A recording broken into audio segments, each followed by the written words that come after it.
Shalom and welcome to another in our series of podcasts from Temple Beth Am, a dynamic center for conservative Judaism in Los Angeles. This is a recording from our Rembaum Institute series, The Poetry of Prayer, with Rabbi Joel Rembaum. So we are now at the Ha'er Einenu. Remember what we saw the last time was, again, one of these listings of 8 different, in that instance, Lahabinu, Lahaskil, Lishmoa, Lilmod, Lalamed, Lishmor, V'lasod, L'kayem, all these different expressions of how we do Torah. And I suggested that's doing Torah.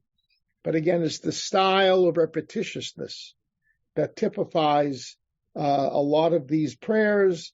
Again, I remind you that seems to have been borrowed from the earliest forms of a mystical movement in Judaism in the Talmudic period, that style.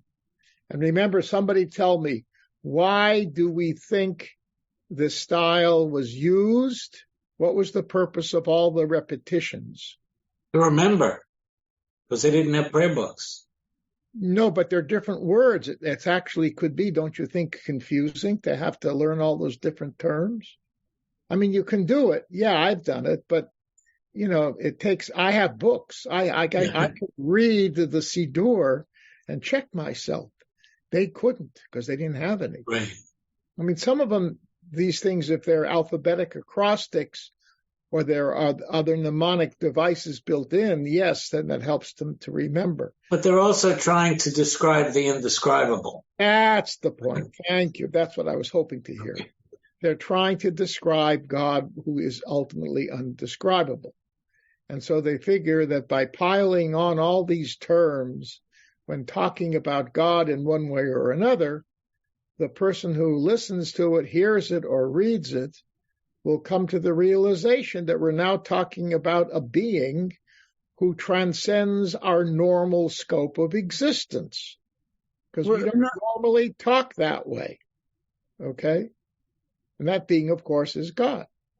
So, and it could be God's qualities, what God, is doing, defining activity, all kinds of things. So here it's a listing of the things that we want God to help us do, all right, with respect to Torah, which is why I'm saying it's not learning only, it's all kinds of things.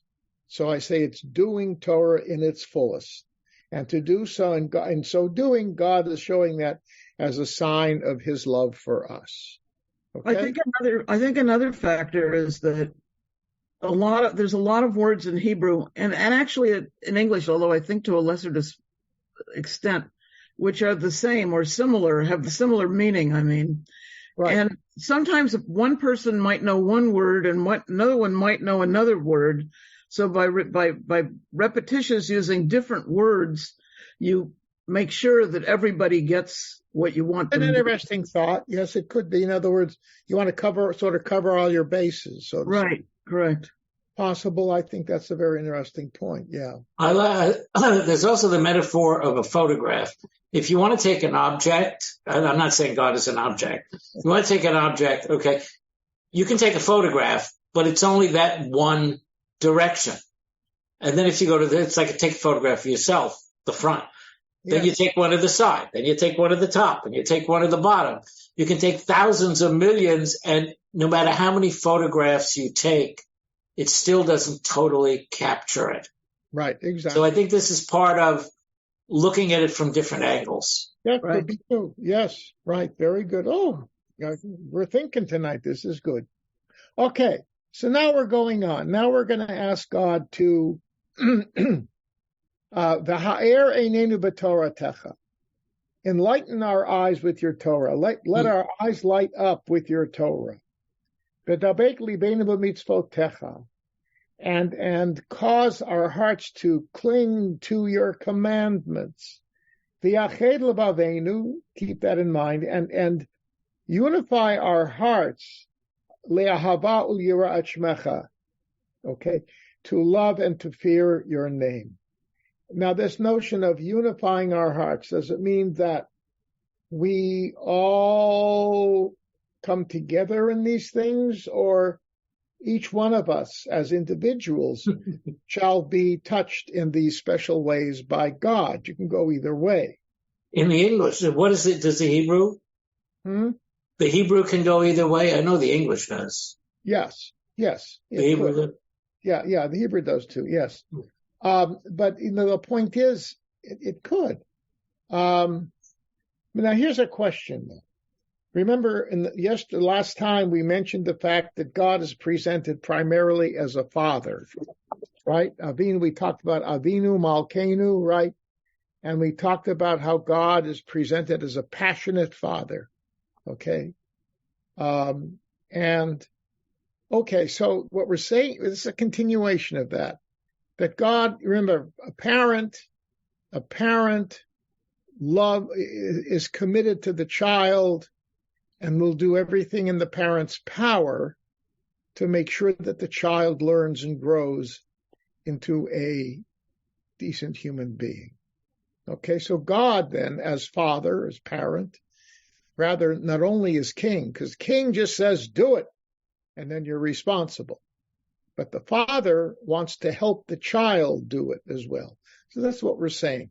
But there's another side to this that it just doesn't touch. And it hit me as I was reviewing it for tonight.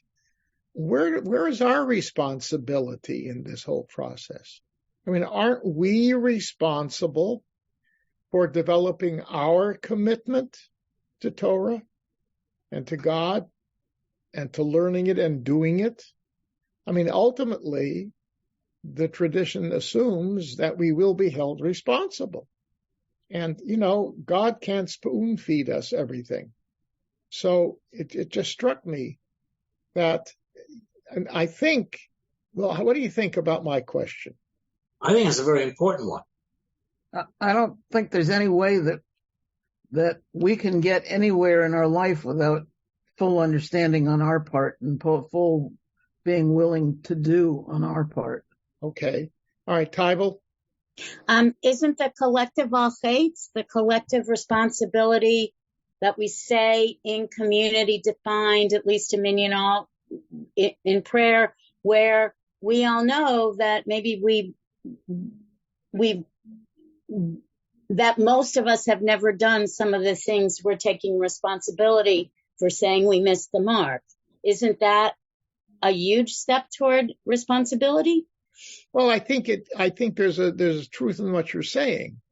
But at the same time, yes, and one could argue that the community has responsibility to making sure that the members of the community understand what the Torah is about and, what the role of the individual should be in that whole process. Yes. And that's a good point. But I think, I think what's going on here is, I think that the sort of, again, the exaggeration for effect here, right? The notion that this powerful force can actually, we're saying, will respond to our plea from this source as our heavenly parent, to act like a parent and to assist us in this process. I have to assume that that's what this is about. And again, think in terms of the overemphasis on with using multiple terms and of repeating the same idea over and over again. Okay, I think that's the way you have to understand it. But I'm saying this because, again, if you read the prayer, Hebrew or English, and spend some time thinking about it, as we've seen Bert do, for example, and just spend time thinking about it, and it could be in shul. I'm telling you, as pulpit rabbi, okay, I have, and some of you have heard me, many times said to people, if you can't keep up with the service because you want to read and figure out what the text is saying, that's okay. Just stand up when the ark is opened, When we have to stand up, stand up. But if you get wrapped up, and now with all the commentaries on the page that we have in these books, if you get wrapped up in it and don't and really want to think about it, and the flow of the service moves ahead, because obviously we can't wait for everybody to finish getting unwrapped, so to speak. Right. Look, we're going to spend an hour tonight on a prayer that takes 30 or 45 seconds in shul. That's right. and we're just going to, with no insight, we'll probably just scratch the surface in terms of the depth that's exactly there. I think you made the point in an earlier class. I mean, this begins, it's about love. And that the Jewish idea is that the Torah was given in love. Yes. Not in hate. Yes. And not in meanness. Yes. And that the purpose is, wouldn't it be horrible if we didn't know what the law was and we didn't know what to do? Right. And we're just going around in the dark and had to face the consequences. And I think part of what Torah is telling us is, here's a way. It may not be the only way, because we accept that other people's other religions have their own ways. Yeah. But here's our way. Right. And it's ours. There's a line from Pirkei Avot, from Shammai, Aseh Torat Keva. Yeah, Aseh Torat Keva, right. Keva, that stops me all the time, because it's make your Torah. It's your Torah. Right. But which I find fascinating, that concept. Right, but it means make your Torah keva. Keva means fixed. Yeah, do it regularly. Your study of Torah should become a fixed part of your routine. Right, but the implication here is that it's your Torah. Yes, of course. In some way, it belongs to you. It's not outside of you. That's Devarim, Lo B'Shamayim. Yeah. Right, the Torah is not in heaven. It's down here. Exactly. And it's meaning anyway. So I repeat this notion of take your time in shul. Okay. As I say, the service has got to move along, but everybody, each individual should spend time finding something. And it's interesting. I would even say, if you find something that bothers you, seriously, if there's something that you read that really is totally out of touch with your reality, and you say, what is this doing here? Okay, fine. Call a rabbi. Read a book. The names are all, our phone numbers, and our email addresses are available in the directory. Go online, and then send an email, a text, a phone message. Whatever. I got to talk to a rabbi. I'm disturbed about something I read in the prayer book. Great. That's what rabbis are for. Lev Shalom was very different from the Sim Shalom. Yes. Because it has all that other material in it. Exactly. And it can stimulate your thinking. And could be problematic too. But that's okay. All right, moving on. So we want God to help us here. Ahava ul yirah. To love and to fear, or to be awed. But let's be honest. The Hebrew word Yud Resh Aleph means to be afraid of. Yeah. So to love the Torah, but also to understand that it's a responsibility with consequences. And that's fear, right? That means you've got to be concerned. But love comes first. Love it first, right? And if you love it, hopefully, you'll deal with the fear. The fear factor will go away, because you will understand that by loving it, you're going to be doing what you need to do that the Torah wants you to do. And better you should be motivated by love than by fear, because then you can really put it in your heart. You can really put it in your heart. Okay. Now, then it goes on. We will never feel shame. Right? Because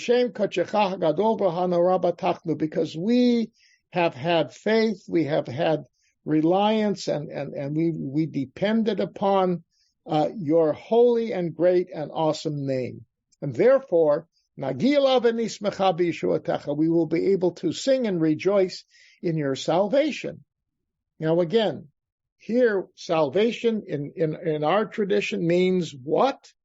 When we say Yeshua, ultimately, what is it referring to?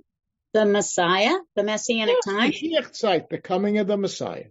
In other words, we will rejoice in that moment when we are redeemed. It pops up all over the place, even though out of context. Okay, it pops up all over the place. And so the fact that, because we have not talked about that up until now, have we?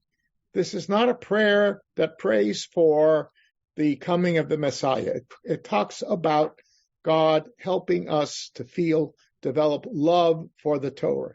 That's what this is about. Okay? But now, look at the next line. Bring us to peace from the four corners of the earth, and bring us upright into our land, because you are a God who does redeeming acts. Okay? This seems like a turn. What does that have to do with this prayer? I was just going to say, all of a sudden, it moves right into peoplehood. Right. Well, it's not just that. It's messianic redemption in our land, right? And that's not what this is about.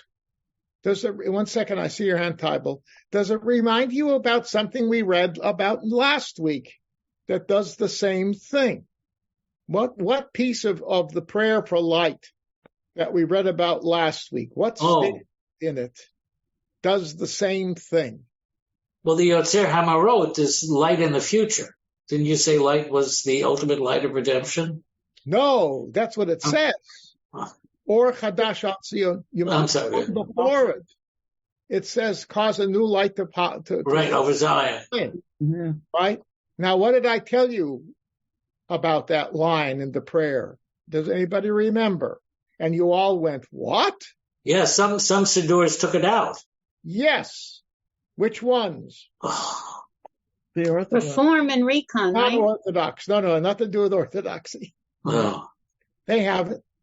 Wasn't it Sauda Gaon? Was it Sauda Gaon? Yes, Sadia Gaon, the guy who said don't do it. And the Middle Eastern communities bought that. The Sephardim bought it. The Iranians bought that. Okay? And to this day, you look at their prayer books, or Chadash al Tzion Ta'ir, cause a new light to shine upon Zion, isn't there. Sadia said it doesn't fit. Okay? Now, we see the same thing in this prayer. I just read it. Because this thing, what happened is, it was, I'm going to argue, the fault of the prayer at the beginning, in the beginning. It mentioned God being a saving God, right? And I mentioned intentionally 2 minutes ago that pops up all over the place. But what happened here is somebody, I think, said, oh, right, redemption. We got to say something about that. And so they added in this line about bringing us from exile into the land. Okay? Because if you continue from, take a step back, well, okay, we will rejoice in your salvation. And then it says, if you skip that line, and you have chosen us from all other nations and brought us close to your great name in truth to praise you and to proclaim your oneness out of love. Okay, in other words, you can take out that line, bring us from the four corners of the earth, and the continuity of the prayer is not disturbed at all. So I'm making a case for the fact that it was an addition, again, reflecting this kind of, I don't want to say extreme, but the degree to which communities really wanted the Mashiach to come. Okay? And the interesting thing is, in the in the Talmudic sources, the earliest tiers of the Talmudic sources, we find a principle Ein dochakin et haketz. We don't push the end. In other words, we don't push toward the end. We don't keep pushing and pushing. Come, save us, God, save us, God, save us, God, save us, God. We don't push Mashiach. We wait. We don't push Mashiach. One of the reasons is because in 1135, 1130, Common Era, there arose a false Messiah. It wasn't Jesus. His name was Bar Kokhba. And he brought his whole effort, brought huge destruction to the Jewish community in Eretz Yisrael. So particularly the Eretz Yisrael communities were very much distraught over that. They said, enough of that. And that principle developed. Later generations seem to have ignored it, because there's a book called the Messiah text, something like that. Starting from the early Middle Ages down to the 21st century, there have always been groups who've said the Mashiach is coming right around the corner. Right around the corner. I remember in New York, you could get beepers. The Orthodox was selling beepers that would go off when the Mashiach arrived. Yes. Well, it was Chabad. Chabad. Okay. You go down, I remember Chabad put when we were in New York earlier in the year, in last fall. So down in these various streets, there were signs on the light standards saying he's here, he's coming soon, the Mashiach. And of course, whose picture was on it? Yes. The Rebbe. The Rebbe. Ta-da! Okay, there it was. And this was 2022. Okay, so it's still here. Tybal.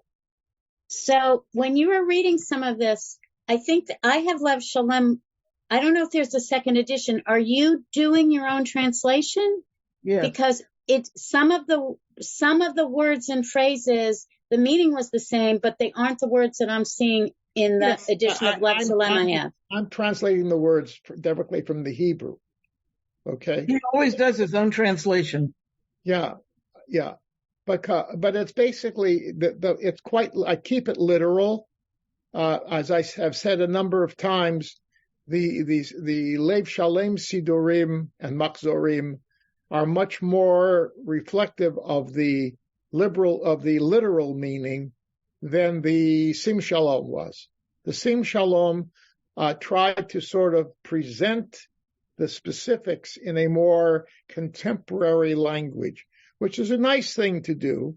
But if you really want to understand what the prayer originally was trying to say, and then interpret it, and then struggle with it a little bit, I prefer the struggling. Okay, now again, with the commentary here, you can learn different insights, and there are places where the Lev Shalem does that a little bit, or they'll reorganize the statement into for us, maybe a more coherent structure. But the point is, it tends to be much more literal. The Silverman was even more interpretive, much more interpretive. Art Scroll tends to be very literal. Okay, it tends to be literal, and I like that. I don't like all their commentaries because it gets to be a little bit too, out there sometimes. What about the Koran one? Yeah, the Koran. I haven't looked at their translation, so I can't tell you. I mean, the Koran is good because their Hebrew is very accurate. Okay, but I mean, if that's more contemporary, I don't know. I haven't looked at their translation. All right. Anyway, I have. Yeah, you said to challenge things that we really have a problem with before. So I'll take you up on that. And if you want to deal with it now, fine. Otherwise, we can deal with it separately. I can't make any sense out of the Messiah coming and that whole thing. And I know that Maimonides said, if you don't believe that, you're not Jewish. What? That's something that I have a lot of. It just doesn't have meaning for me. What may happen, who knows when? Yeah. In history. That's that. Yeah, Bert, great subject. for another time. Let's have a class on messianism. Okay. Why don't you talk to somebody about that? But you said if you got a problem, at least say it. Maybe I'll do it. I'm not a messianist by a long shot, and I do to a great degree resonate with what you're saying. I mean, I really don't want to go back to a monarchy, is what it boils down to, and I don't want a temple because I don't think animal sacrifices speak to me. Okay, animal sacrifices speak to a culture where people live with and off of animals, and they bring grain offerings because they're farmers. Okay. They're herdsmen, they're farmers, it's their livelihood, it's their life. Okay, I don't live that life. Okay, and I don't even know today if farmers, with all the modernization of farming that has taken place, will agree to do that as well. And what am I going to schlep a goat all the way? I'll get on United. No, I'll get on El Al with a goat, right? No, thanks. All right. Anyway, moving on. All right, so then again, now we're going to pick up the final sentence before the blessing, which is very important, right? So it says, "You've chosen us from all nations and brought us close to your great name in truth." Truth. Okay, that is a hint at a concept that is going to come after the Shema. But it's an important one, because that principle of truth, and it doesn't mean necessary philosophical truth, as I've said, it can mean the valid, fixed principle, a fixed, valid principle that God stands for. And God's self is truth, because it's built on the principle. What this is saying is it's faithfulness,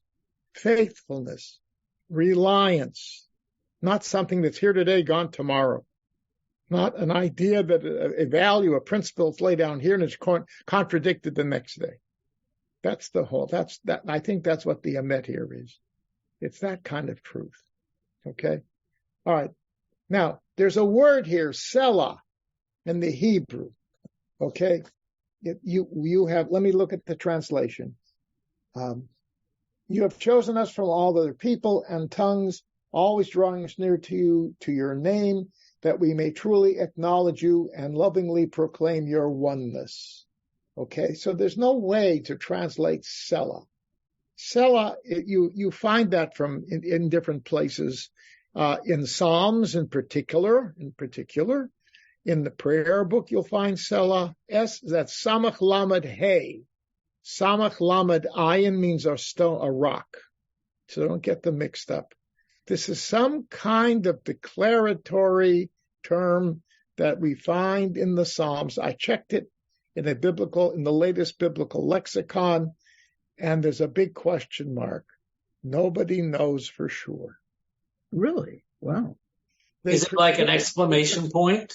Because it's in the Psalms a lot, it is suggested that it may be kind of a musical or vocal, what's the term? Not a term. Like you find to a notation, like musical notation, Rabbi? Yes. So, right, you find, for example, you take a symphony, right? So the first movement may be allegro, right? The second movement will be quieter, have all those technical terms for how it is supposed to be played. Yeah. And this is sort of the same thing, but it seems to mean greater emphasis, louder or higher, a higher register, something like that. Just, it's an emphatic.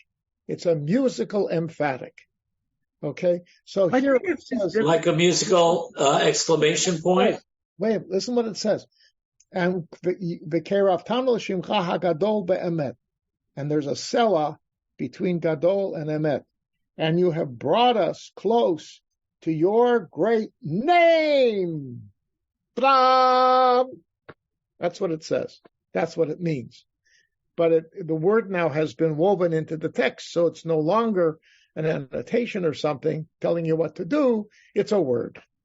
I think it's in the monthly thing when we're reading for the new month. Yes, and it says Selah, Selah. Yeah. Yes, because it's hard, you can't translate it. It's lost in the mists of history. I thought I've seen Indeed sometimes. Yes. All right. Or Indeed, it could be something like, but I think it means play it, say it, writ loud, right? Writ loudly or whatever. Okay. All right. And so now, lahodot lacha, to praise you, uliyachedcha, right? That word, liyachedcha, it means there's so many nuances. It's related to the verb is yud chet daled. Okay. Liyached means to bring together, to create a unity. Okay. But miyuchad means special, unique. Okay. Liyached means to. Now, so what does this mean with respect to God? Liachedcha. What would we be doing with respect to God's unity? Proclaiming it.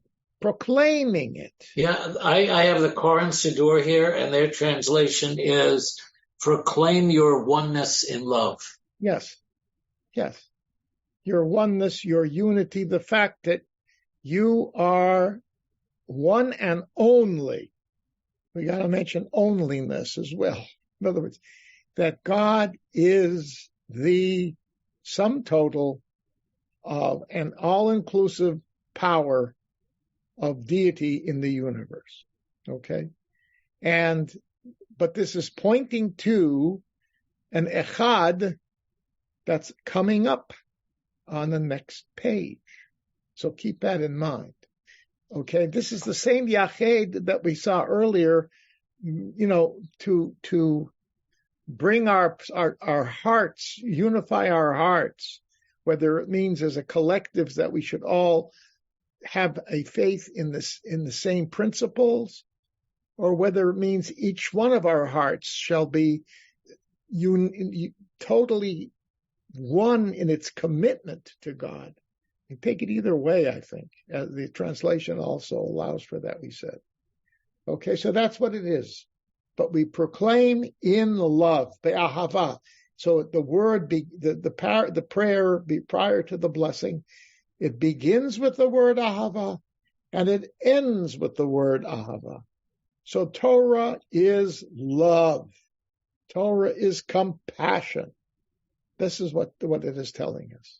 And a Torah is a way for us to come to an appreciation of what God means as it is played out in this world when we do Torah. Not just study it, but do it. Study it, teach it, do it, feel it. Total experience. That's what this prayer is saying. Final blessing. Baruch atah Adonai. Praise to you, Adonai. Habocher be'amo Yisrael be'ahava. Who chooses your people Israel with love. Okay? So that's the end. Again, that ends with love. So it's a double love ending, right? The last phrase in the last sentence in the body of the prayer and the last word in the final blessing of the prayer. Okay? So when you say, who wrote the book of love? I know who wrote the book of love. God wrote the book of love. That's what it says in the Siddur. Ooh, that's a good one. The Book of Love. That was a rock and roll song. Who wrote the Book of Love? Chapter 1. Never mind.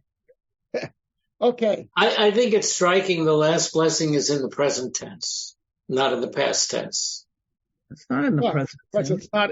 This is a declaration. It's not it's not something we're hoping for. Right. But I mean, it's saying that this continues. Yes. It's not in the present tense. There is no real present tense in here. No. In Hebrew it sure is. Bacharti and the bocher and the yavchar.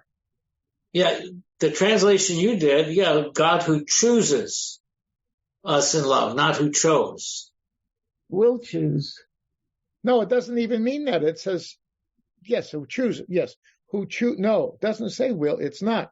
No, I know it says chooses. No, it's present tense. Right, that's my point. Grammatically, it's present tense. It's got a vav in it. It's a present tense word, like Omer.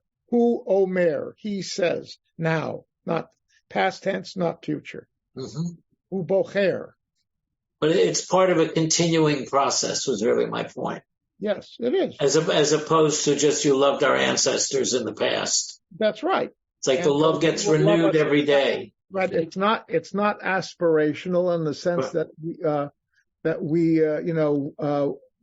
you will love us in the future. The love is now, and it'll be. But we already said it's eternal, so it's going to be forever. All right. Now, the big question that I asked was, there's a covenant that's now going to emerge. All right. Now turn the page.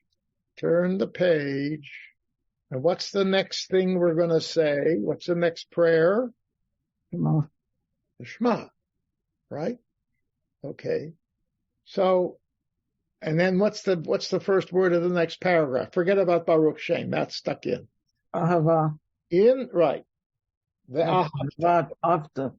Right. And that's in the Torah. It's Shema Yisrael, Adonai Eloheinu, Adonai Echad, ve'ahavta et Adonai Elohecha. Okay. Now, who is saying, but the way we run this as liturgy. So we say, who chooses the people Israel out of love, and then how do we respond to that? What do we say out loud, right? Slowly, meditatively. What do we say? Shema Yisrael, Adonai Eloheinu, Adonai Echad. Right? All right? Mm-hmm. God is our God. God is unique, one, a unity, alone. Right? And there are interpretations of this that will choose any of those words because it's not fully clear what echad means. God is one. Sounds like it's saying there is one God. And the truth is, this is Deuteronomy, and there's no question that that's a major point that the book of Deuteronomy wants to get across. And you can't take it out of that context. Right? Deuteronomy, there is only one God. Ein hu Adonai Eloheinu, ein od. There is no other. That's Deuteronomy. And this is Deuteronomy. So I think it means the one and only, that God is one and only. Okay? God is one and only. Now, by saying that, what are we doing? We say in the previous prayer that it was our job to do. To love our God. That's one thing. And to proclaim it. Proclaim the oneness. The oneness of God. So when we say Shema, what are we doing? Saying our oneness. We're doing what the prayer blessing said. We're fulfilling our job. Mm-hmm. We're doing what we're supposed to do. Okay? We say, God, help us proclaim the oneness of your name. And lo and behold, we say it. Bingo. We don't beat around the bush. We don't know introductions. Well, if you're by yourself, you say El Mel Naaman. That's for another reason. Forget it. You just say it. Okay? That's it. But then what does it say right away? If these are words that we're saying to ourselves, but they're the words of God. But they're making us, we're saying it now. Ve'ahavta et Adonai Elohecha b'chol levavcha u'b'chol nafshecha u'b'chol me'odecha. You shall love the Lord your God with all your heart, with all your soul, and with all your everything. Okay? So that's what we have to do. All right? Now, hopefully we're going to do it. Same way we said the Shema. We did it.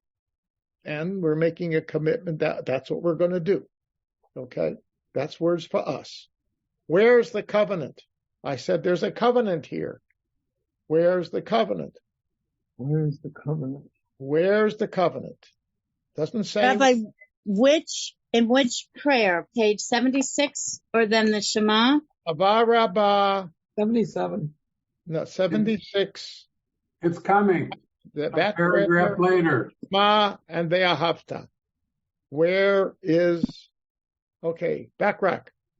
Well, I was wondering if you would say that by saying, Echad in the Shema, are we then accepting God choosing us, choosing God, or also choosing God? And does that make the covenant? Yes, we are doing that. That's right. But we said in the prayer though, it says our job is to do that. In the last line before the Wait. I have another hand up. Tybal. Well, because I emailed you just for the rest of the class, I was after my gold star. I do want you to say which of the 5 covenants that you're asking about. This is the covenant of Torah. But is that the one at Sinai? It doesn't matter. It's not a specific. This is the covenant between. You could say it incorporates the covenant of Abraham. It incorporates the covenant at Sinai. Okay, it incorporates the covenant that was renewed when they came back from Babylonian exile. Okay, this is the overriding covenant of what we as God, how God and we are part of a covenant. Okay, that's it. All right, Carl. The covenant, I think, is coming in the next paragraph. Here it's foreshadowing Ve'ahavta. And then in the next paragraph, if we do that with all our heart and all our soul, we get the rain and prosperity and the crops will grow. Yes. It's part of the overall classical covenant statement, because if you read the covenantal expressions in Leviticus and Number and Deuteronomy, you have, after the law codes, the rewards and the punishments. It's part of the covenant. So yes, that's part of it. Okay? Yes. But the point is, what I'm trying to suggest is, okay, go ahead, Barbara. One more comment. I think it's the last sentence before the brook on page 76, where we truly acknowledge you and lovingly proclaim your oneness. Yes, that's exactly right. That's the first expression of it. Yes. But so is Ve'ahavta. What it is saying for us to complete the covenant is this: God loves us. God gave us Torah. And wants us to declare God's oneness. What's our job? Declare God's oneness, accept the Torah, and live it. So this is the covenant. God loves us. God has loved us. What's our job? Love God back. These are like wedding vows. Yes. Well, there are midrashim that say yeah. Matan Torah was a wedding, and the Torah was the ketubah. Okay, it was the wedding document, marriage document. Yeah. Okay, so yes. So this is a covenantal statement in prayer. This is not the biblical covenant. It's based on that concept. The redactor of the rabbis, the rabbinical sources, whomever they were, who put this all together, were creating a covenant statement that encompasses Torah as the foundation, the constitution. The Torah is constitution. The Torah mandates from God. God accepts the responsibility of, as Carl mentioned, God accepts the responsibility as doing for us if we follow God's Torah. And we assume the responsibility of following God's Torah and receiving the benefits. But we know that God is also warning us, if you don't follow the Torah, then there's going to be a certain kind of consequence. Tourists. Huh? Right? Source. Yes. And we say, yeah, we got it. Okay, we got it. We understand.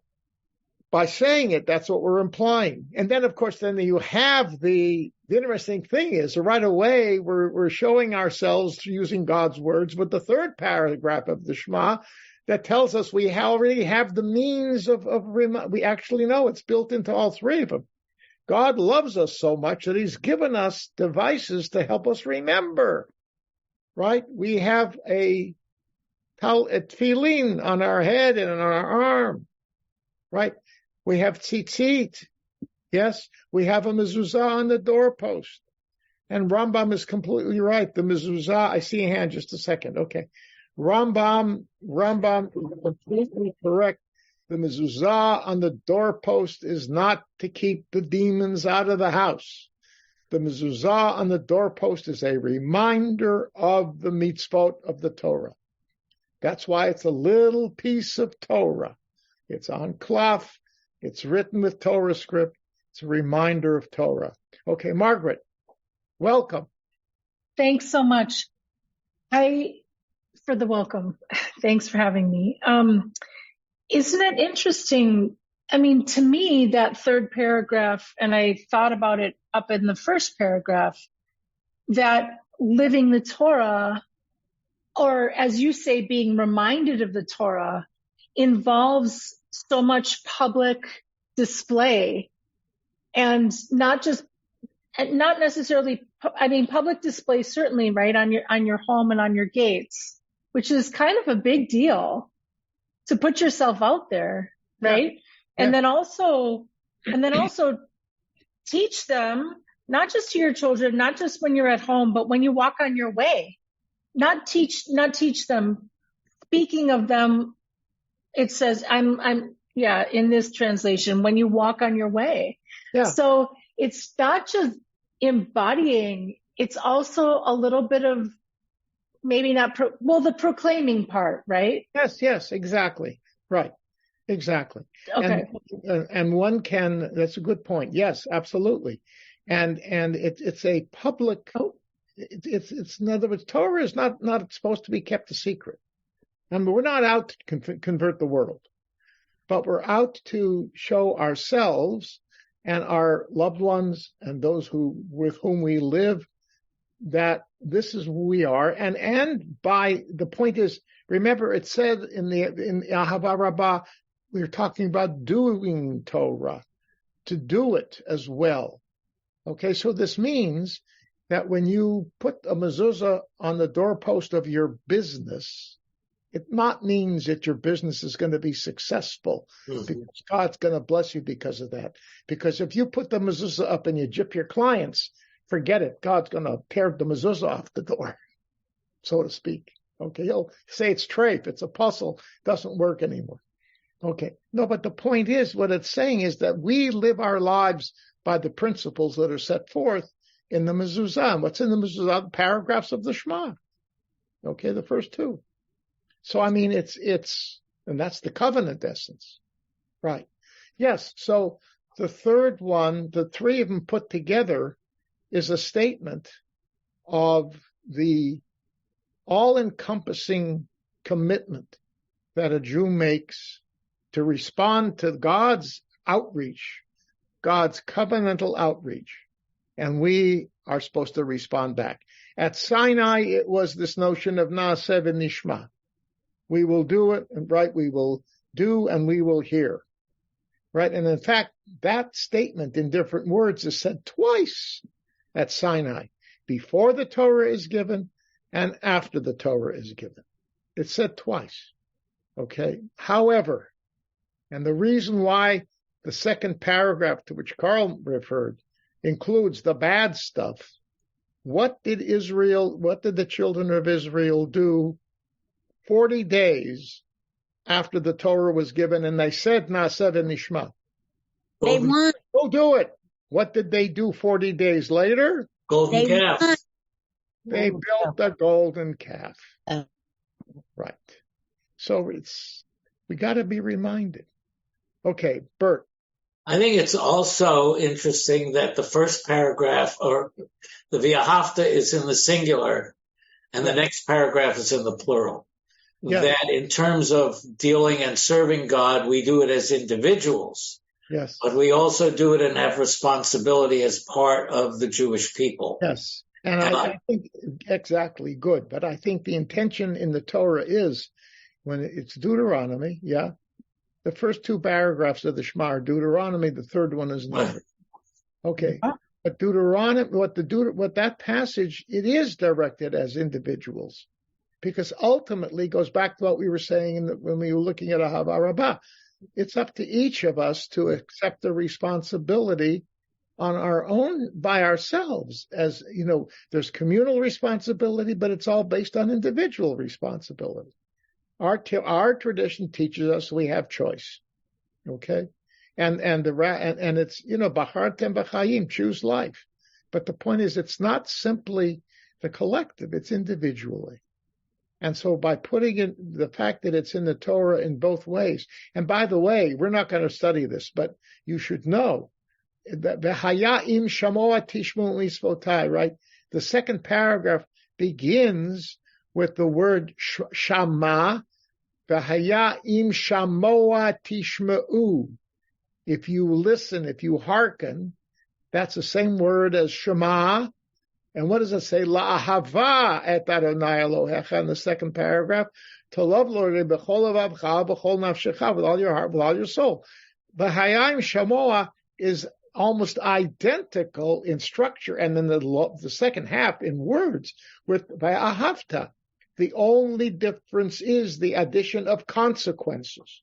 The second paragraph adds consequence, puts the teeth into it. It says you got to choose. You better choose right. Otherwise, if you choose wrong, goodbye. Again, I go back to the movie I looked at again last night, the search for the chalice, you know, Indiana Jones, okay, and he didn't choose wisely, and then Indiana Jones, the guy says, "You have chosen wisely." Because he picked the right chalice. It wasn't the silver one. It was the one that was made out of ceramic. He says, what is that? He says, what does a poor lumberman, woodworker, what do they have? They don't have silver. It's made out of putty, out of clay. Yeah. The other issue that you raised in terms of the third paragraph is one about how public we are in our Judaism. Yes. It's one thing to be within a Jewish community. It's another thing we face being in the U.S. in a wider community. I lived in Russia for 5 years. I had an apartment there in Moscow. Yeah. And dealt with the question of, do I put up a mezuzah? Yep. Look. And my answer was no. I mean, it depends. My answer was no.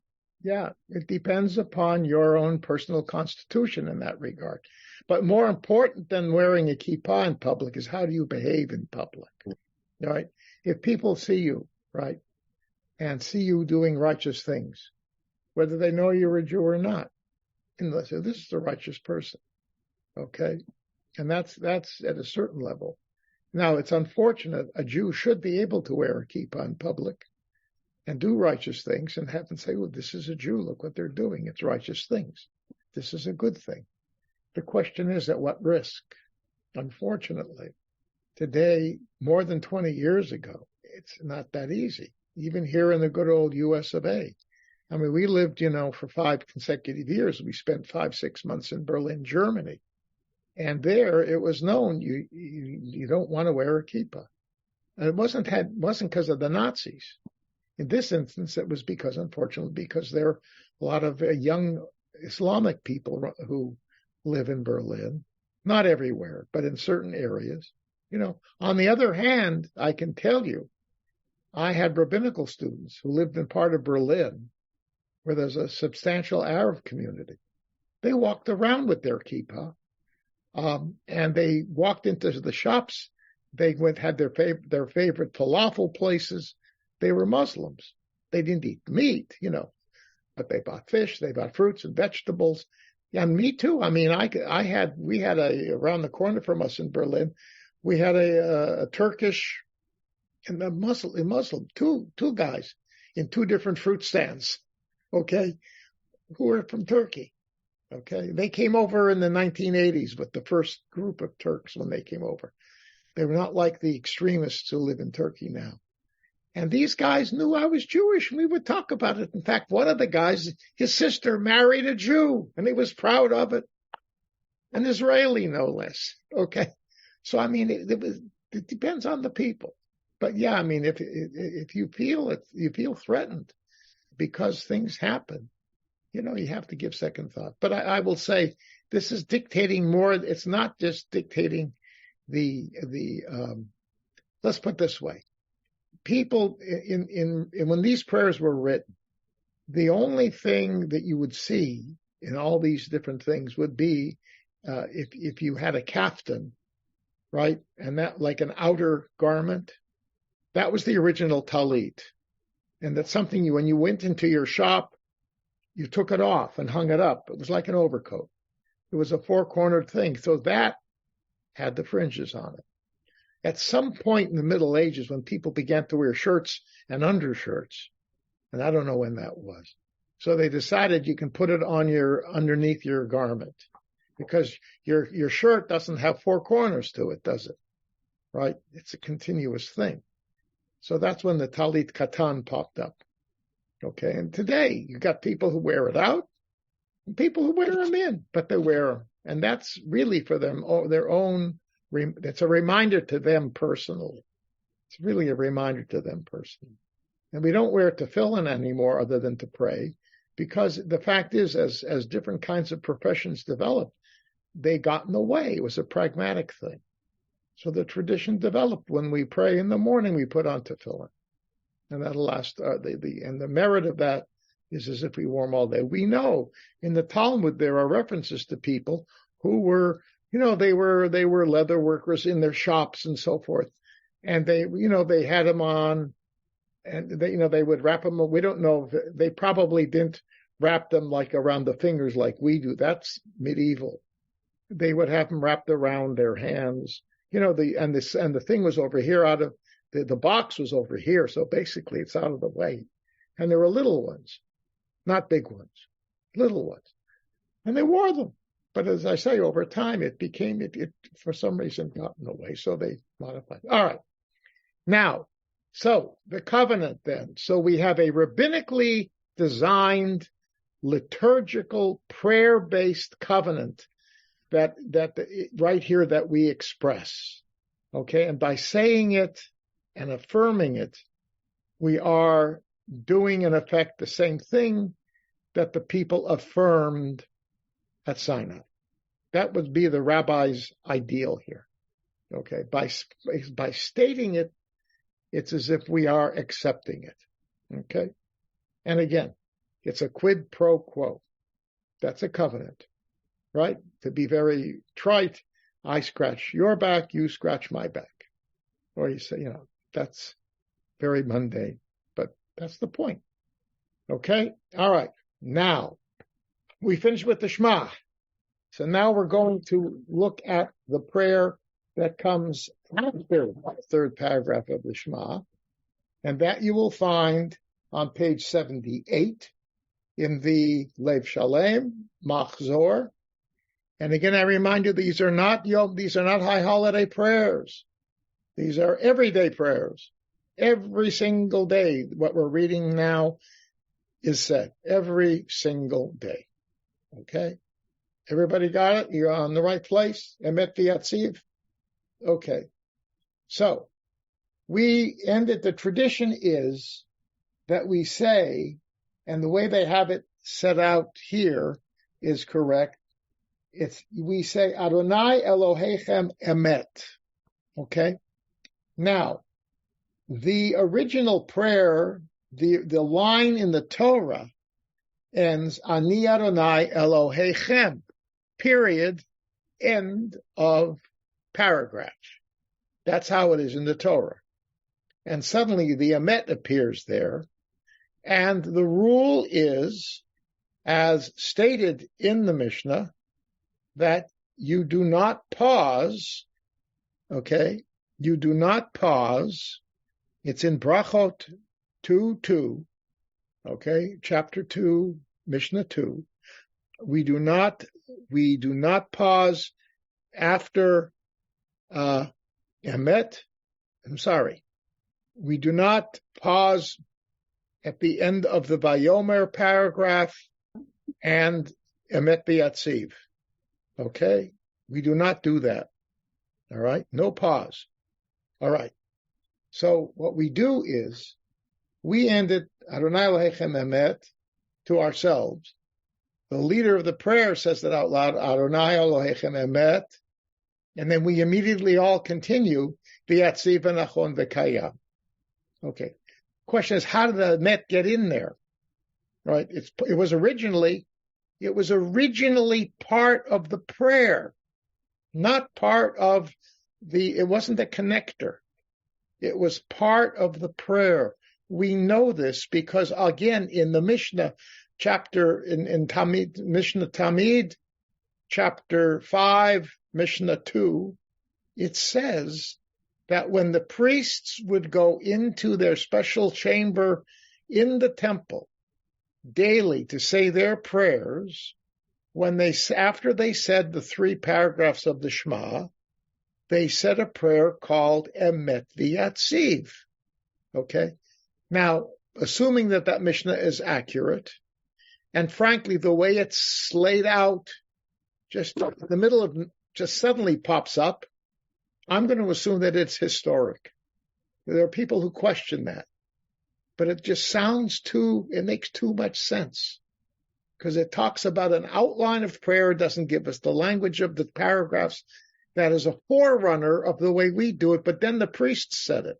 And they would take time off from the sacrificing. There was a break, and they would go and say these prayers. And they were led very brief. The whole thing, if you figure it out, is probably going to take 10, 15 minutes. And then they would go back to their sacrificing, or what else they have to do. Okay, but that's in that Mishnah. So Emet V'yatziv, it uses those 2 words. This could be the oldest liturgical prayer, not biblical, that we know about. It's explicitly. We do not know the rest of the text. And that's a challenge. It's not until in later Middle Ages that we have any sense about what these things contained in the totality. You don't have texts of complete ongoing texts of prayer until maybe the 9th century. And even those are sometimes incomplete. Okay. That's true. I mean, it's really, I wish we could see the ancient prayers. Okay. All right. Anyhow, we can see some, but we know the times when they were operative. All right. Anyhow. So this is an ancient prayer, but we're supposed to connect it according to the mission. Okay. And what's the paradigm for that, though? Where did they get the idea that we have to connect it?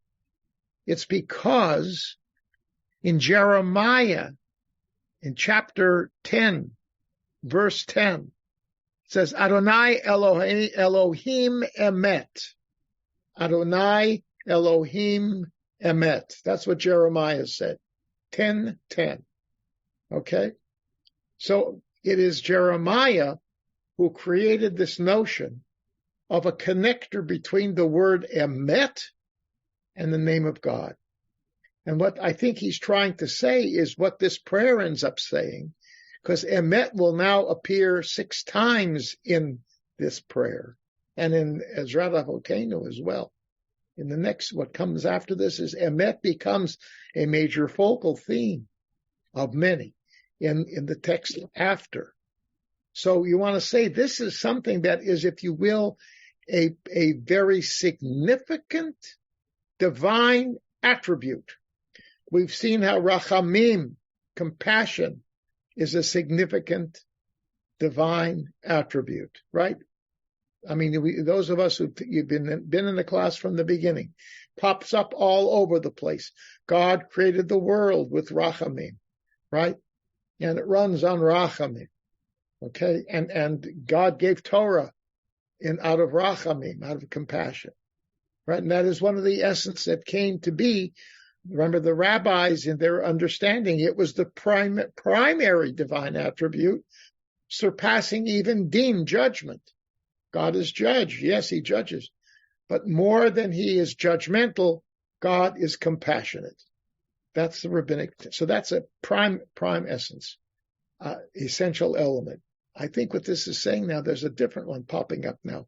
Emet, this faithfulness, this integrity, this truthfulness. It's a rock. It's those 16 words that are going to follow right now. We're going to hit it immediately. Okay? Go look inside. I'll read them. Okay? Emet v'yatziv v'nachon v'kayam v'yashar v'ne'eman v'ahu v'chaviv v'nechmad v'na'im v'nora v'adir v'dukanu v'mukubal v'tov v'yafeh. 16 words that define and describe a teaching, right? What is it? What is it? I would suggest it's the following. It says, after La'olam Va'ed, forever, these are principles that are eternal, and if you look in the prayer book, there's a period there. And what is it? Emet Elohei Olam Malkeinu Tzuragav Magen Yishenu L'dor Vador Hu Kayam. It is truthful. This is a given. It is an established principle that the God of the universe is our King, the Rock of Jacob, who is the shield of our redemption. There you got redemption again. Okay, there you got redemption. It's a hint of what's coming, but it's not yet developed here. It's not, you notice, it's not developed here. Okay, what does that mean? L'dor vador hu kayam. Now look, here's what happens. You have all those lines, emet b'yatziv, etc. So you have emet. That's the first word. Then the next line, it says, L'dor vador hu kayam. God is there. He's in existence from generation to generation. He's there. It's a fixed thing. The third word in that line, the beginning of the paragraph, the fourth word, emet v'yatziv v'nachon v'kayam. The next few lines are going to take words from that first list of 16 different qualities. Okay, they're going to pick words and build them into the narrative. So you got Kayam, Ushmo Kayam, and his name is everlasting. So twice Kayam. V'kiso Nachon, and his throne is fixed. And we find over here, it says, Emet v'yatziv v'ne'eman v'hu Emet v'yatziv v'nachon. The third word in that listing is nachon, fixed. U'malchuto ve'emunato la'ad kayamet. And his kingship and his faithfulness exists forever. There's that kayam again. Okay? So the point is, this is what is true. This is all of the true statement that we are affirming with 16 different words is the reality that God is and always will be, and God is the faithful deity on whom we can rely. Okay? For eternity, every generation. And this is a principle that is inviolate. It's establishing, if you will, a dogma. It's a dogma. It's a given, an article of faith that God is eternal, God will always be there, and God is eternally faithful. Okay? Question. That's in all kinds, in various words. All right? Okay. Isn't this similar to some other places where lists of different attributes are used to try and describe the indescribable? Another one, yes. Yeah, it's another, it relates to before. The other thing I've read is, aside from emet, there are 15 words that begin with vav. And there were evidently 15 steps in the temple going up to the altar. Well, these all begin in vav, that's right. 15 of the 16 begin with a vav. Right. Nectar also, yeah. But are you saying, Bert, that 15 words? Wait, Barbara, hold on. But I want to ask him on what he just said, please. All right, go ahead. He's saying there's 15 words that begin with vav.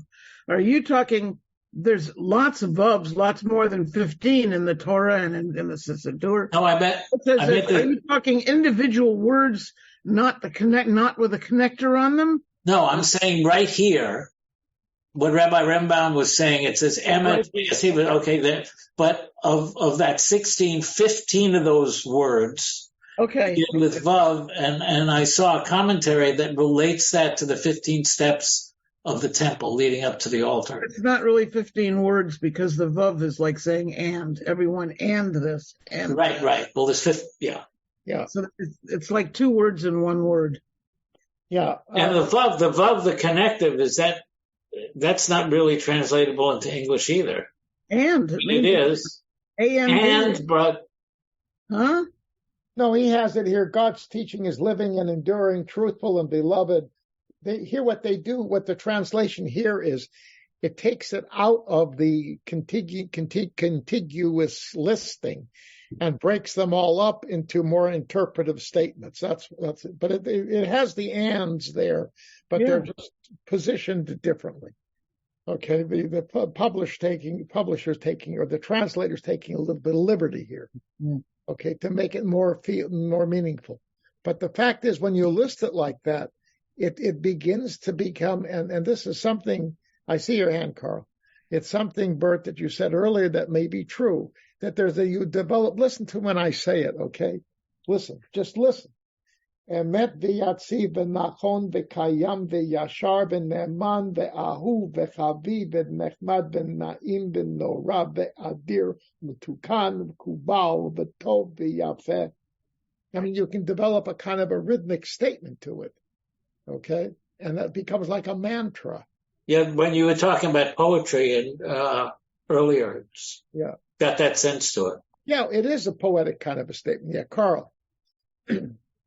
Okay, I wanted to look for a moment at the end of this paragraph. Chok v'lo yavor. Right. Translated, never changing principle. Or, okay, we got the words forever, but we've also been interpreting all this time. And, we got the law committee whose job is to take the unchanging words and figure out what their changing meaning is in our day. So somehow we got to bring on that. What? Changing I would say without, it's possible. But on the other hand, what it's talking about here are not the words. It's talking really about the reality of what God is. And that's a chok bal yavor. In other words, God establishes this principle. It is a principle that can not be. It's not ever going to change. Okay. Okay. I guess I'm not quite referring back to what is it that's unchanging, constant in time. The never changing principle is that God is eternal. And God's faithfulness is eternal. Okay. All right. What you're saying. It's fixed.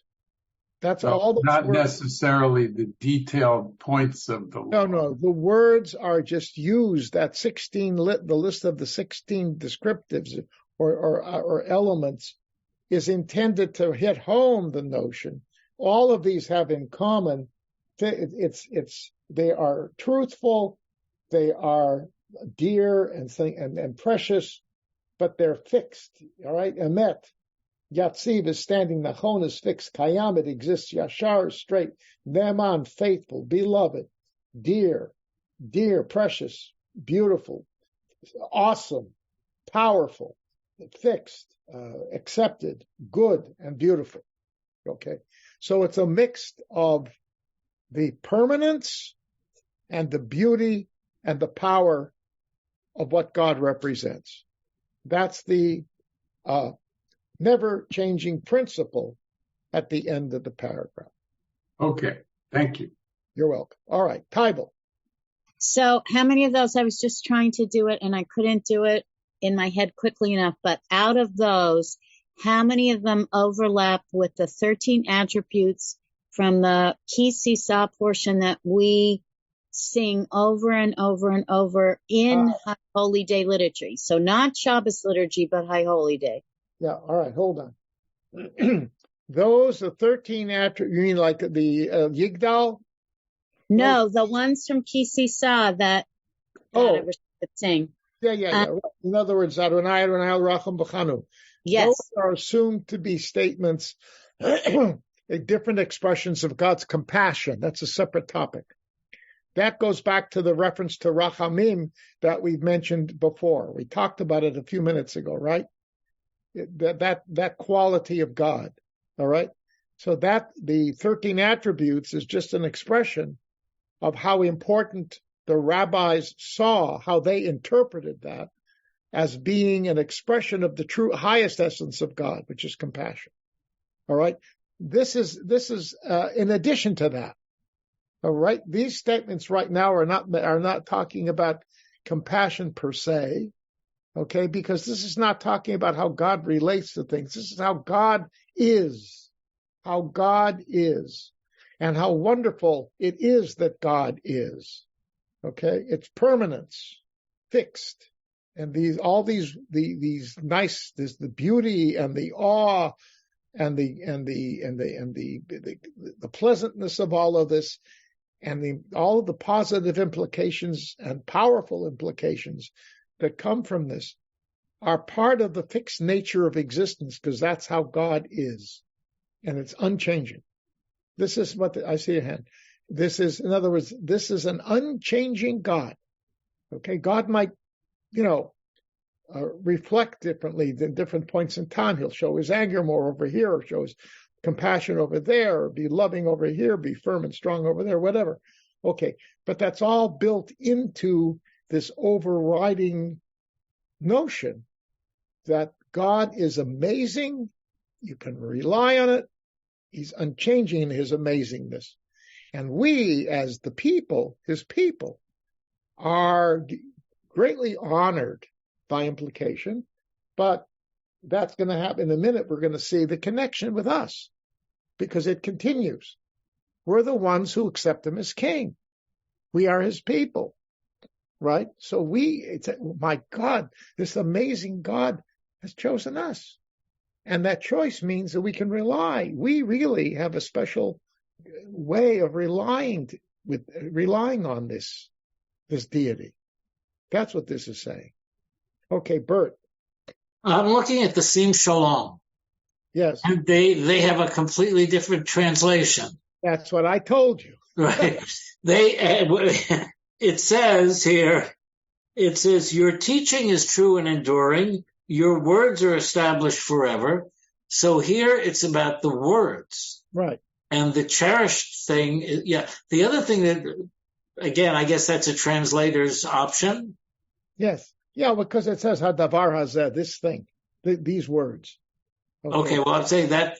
So here it's talking about God's words as necessarily. Yes, but the way it's expressed here is truly the God of the universe in each generation, name endures, throne is established, sovereignty, Our ancestors accepted as incumbent upon them, we accept upon us, our children, and the future seed of Israel who serve you, whether in ancient time.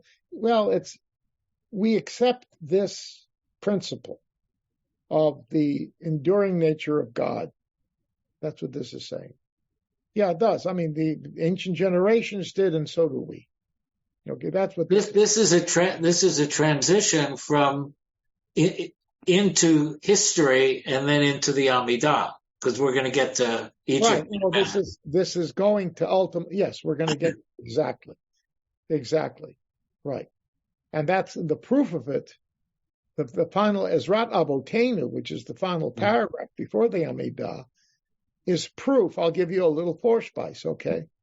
That talks about it. It talks about the Exodus from Egypt, okay? And basically, what it's saying is you proved it.